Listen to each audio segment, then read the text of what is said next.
जय श्री कृष्ण भक्तों। महालक्ष्मी व्रत की कथा। एक समय महर्षि श्री वेदव्यास जी हस्तिनापुर पधारे। उनका आगमन सुनकर महाराज धृतराष्ट्र उनको आदर सहित राजमहल में ले गए। स्वर्ण सिंहासन पर विराजमान कर उनका पूजन किया। श्री व्यास जी ने माता कुंती तथा गांधारी के हाथ जोड़कर प्रश्न किया, हे महामुनि, आप त्रिकालदर्शी हैं, अतः आपसे हमारी प्रार्थना है कि आप हमको कोई ऐसा सरल व्रत तथा पूजन बतलाएं जिससे हमारा राज्य, लक्ष्मी, सुख, संपत्ति, पुत्र पौत्रादि व परिवार सुखी रहे। इतना सुन श्री वेद व्यास जी कहने लगे, हम एक ऐसे व्रत का पूजन व वर्णन कहते हैं जिससे सदा लक्ष्मी का निवास होकर सुख समृद्धि की वृद्धि होती रहेगी। यह व्रत श्री महालक्ष्मी जी का व्रत है। इसे गजलक्ष्मी व्रत भी कहा जाता है, जिसे प्रतिवर्ष अश्विन कृष्ण अष्टमी को विधिवत किया जाता है। हे महामुनि, इस व्रत की विधि हमें विस्तार पूर्वक बतलाने का प्रयास करें, कृपा करें। तब व्यास जी बोले, हे देवी, इस व्रत को भाद्रपद शुक्ल अष्टमी से प्रारंभ किया जाता है। इस दिन स्नान करके 16 सूत के धागों का डोरा बनाएं, इसमें 16 गांठ लगाएं, हल्दी से इसे पीला कर लें। प्रतिदिन 16 दूब व 16 गेहूं डोरे को चढ़ाएं। अश्विन कृष्ण अष्टमी के दिन उपवास रखकर मिट्टी के हाथी पर श्री महालक्ष्मी जी की प्रतिमा स्थापित कर विधि पूर्वक पूजन करें। इस प्रकार श्रद्धा भक्ति के सहित महालक्ष्मी जी का व्रत पूजन करने से आप लोगों की राज्य लक्ष्मी में सदा अभिवृद्धि होती रहेगी।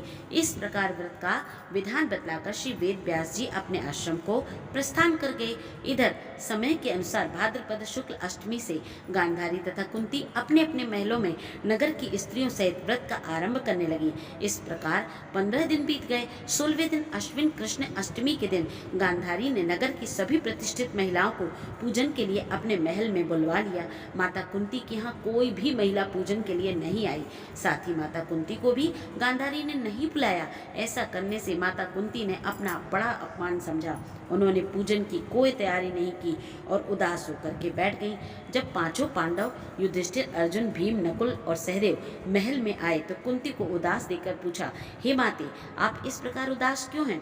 आपने पूजन की तैयारी क्यों नहीं की है? तब माता कुंती ने कहा, हे पुत्र, आज महालक्ष्मी के व्रत का उत्सव गांधारी के महल में मनाया जा रहा है। उन्होंने नगर के समस्त महिलाओं को बुला लिया है और उसके 100 पुत्रों ने मिट्टी का विशाल हाथी बनाया है, जिसके कारण सभी महिलाएं उस बड़े हाथी का पूजन करने के लिए गांधारी के यहाँ चली गईं, लेकिन मेरे यहाँ नहीं आई हैं। यह सुनकर अर्जुन ने कहा, हे माता, आप पूजन की तैयारी करें और नगर में बुलावा लगवा दें कि हमारे यहाँ स्वर्ग से ऐरावत हाथी की पूजा होगी। इधर माता कुंती ने नगर में ढिंढोरा पिटवा दिया और पूजा की विशाल तैयारी होने लगी। उधर अर्जुन ने बाण के द्वारा स्वर्ग से ऐरावत हाथी को बुला लिया।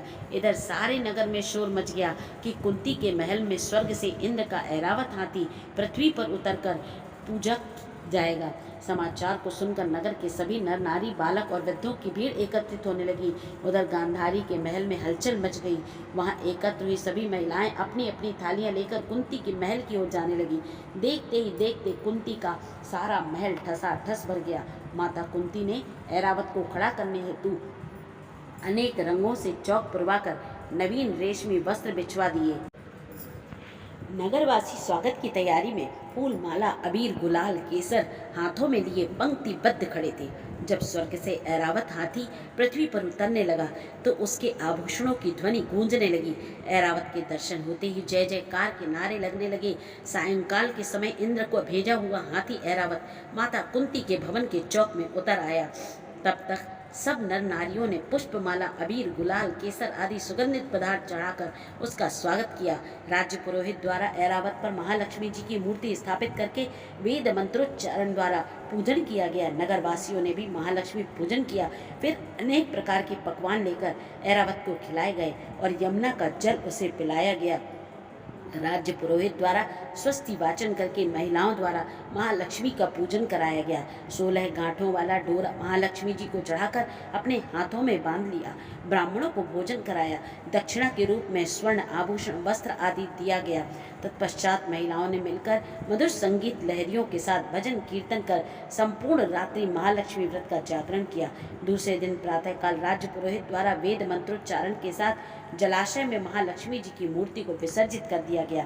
फिर ऐरावत को विदा कर इंद्रलोक को भेज दिया गया। इस प्रकार जो स्त्रियां महालक्ष्मी जी का विधि पूर्वक व्रत करती हैं, पूजन करती हैं, उनके घर धन धान्य से पूर्ण रहते हैं तथा उनके घर में महालक्ष्मी जी सदा निवास करती हैं। इस हेतु महालक्ष्मी जी की यह स्तुति अवश्य करें। महालक्ष्मी नमस्तुभ्यम, नमस्तुभ्यम सुरेश्वरी, हरिप्रिये नमस्तुभ्यम, नमस्तुभ्यम दयानिधि। इसके पश्चात अपने हाथों में 16 चने की दाल या 16 गेहूं के दाने ले लें और 16 बोल की कथा कहें। आमोती दामोती रानी पोला पर ऊंचो सो पर पाटन गांव, जहाँ के राजा मगरसेन दमयंती रानी कहे कहानी। सुनो हो महालक्ष्मी देवी रानी, हमसे कहते तुमसे सुनते, 16 बोल की एक कहानी। इस बोल को 16 बार बोलें और अपने हाथ में लिए हुए चने की दाल के दाने या गेहूं के दाने महालक्ष्मी जी को अर्पित करते जाएं। और महालक्ष्मी च विद्महे विष्णु पत्नी च धीमहि तन्नो लक्ष्मी प्रचोदयात्, या फिर ओम श्रीम ह्रीम श्रीम कमले कमलालये प्रसीद प्रसीद श्रीम ह्रीम श्रीम ओम महालक्ष्मी नमः मंत्र का 108 बार जप करें तो महालक्ष्मी अवश्य प्रसन्न होंगी। जय श्री कृष्ण भक्तों।